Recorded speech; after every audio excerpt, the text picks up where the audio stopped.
एक दिन मोटू और उसकी पत्नी पायल किसी रिश्तेदार की शादी में गए हुए थे। शादी से लौटते वक्त उन्हें बहुत रात हो जाती है, इसलिए पायल मोटू से कहती है, सुनिए, मुझे लगता है इस टाइम हमें नहीं जाना चाहिए। रात भी बहुत हो चुकी है और मौसम भी खराब हो रहा है। तो मोटू कहता है, नहीं, हमें आज ही जाना पड़ेगा। सुबह मुझे ऑफिस में बहुत जरूरी काम है। तो मोटू और उसकी पत्नी घर के लिए निकल पड़ते हैं। थोड़ी ही देर में जोरों की बारिश शुरू हो जाती है। मोटू को घर जल्दी पहुंचना था, इसलिए वह बारिश रुकने का इंतजार नहीं करता और ड्राइविंग करता रहता है।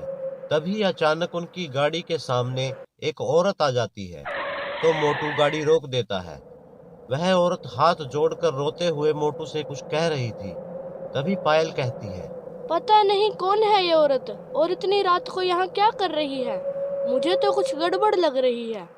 आप कार की खिड़की मत खोलना और जल्दी चलो यहाँ से। पर वह औरत अभी भी हाथ जोड़कर रोते हुए कुछ कह रही थी।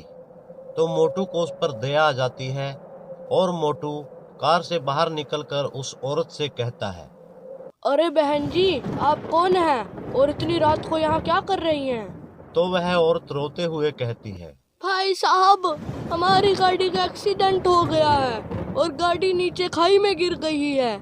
मैं तो किसी तरह बाहर निकल आई हूँ, पर गाड़ी में मेरी बच्ची फंसी हुई है। कृपया करके मेरी बेटी की जान बचा लीजिए।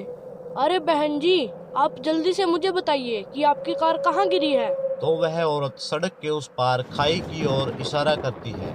मोटू जब जाकर देखता है तो उसे नीचे खाई में एक कार दिखाई देती है। अरे पायल, हमें जल्दी से इस गाड़ी से उस बच्ची को निकालना होगा। आओ मेरे साथ।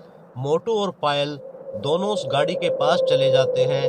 वह औरत अभी भी रो रो कर यही कह रही थी, भाई साहब, मेरी बेटी को बचा लीजिए। आप चिंता मत करिए बहन जी, हम अभी आपकी बच्ची को निकाल लेंगे। जैसे ही मोटू कार की खिड़की खोलता है तो सीट पर एक बच्ची बैठी रो रही थी। मोटू जल्दी से उस बच्ची को बाहर निकालता है और अपनी पत्नी से कहता है, अरे वह बहन जी कहाँ गई? वह तो कह रही थी कि वह और उसकी बच्ची कार में थी, पर यहाँ तो एक और औरत बेहोश पड़ी है। मोटू जैसे ही उस औरत को कार से बाहर निकालता है, उसे देखकर मोटू और पायल दोनों ही चौंक जाते हैं। यह कैसे हो सकता है? यह तो वही औरत है जो हमसे मदद मांग रही थी। मोटू को सारी बात समझ आ जाती है और वह कहता है, अरे पायल, वह औरत इसी बच्चे की माँ की आत्मा थी जो खुद मरने के बाद भी अपने बच्चे की जान बचाने के लिए हमसे मदद मांग रही थी।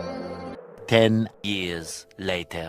मोटू जी, उस घटना को हुए इतने साल बीत गए हैं, पर मैं आज भी उसे भुला नहीं पा रही हूँ।